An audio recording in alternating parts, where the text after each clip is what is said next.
Niluluto po ako ng kamote Q. Ayan na, hiwain ko muna.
Hindi ko po yun tuwing umaga. Ginapagod mo sa tubig?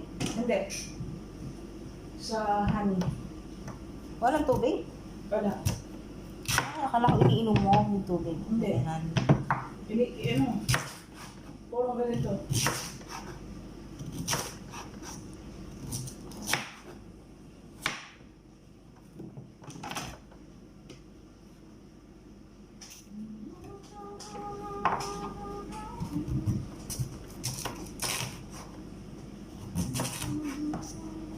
Hirap din pala maghiwa ng kamote. Pero masarap matamis kainin. Sarap lang kumain. Hirap gawin.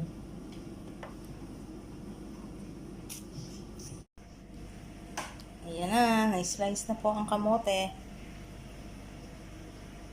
Iprito na natin. Ulit ang aking kamote cube. Luto ulit. Hindi na kayo. Ito po ang aking kamote cube. Looking good na siya. Yummy.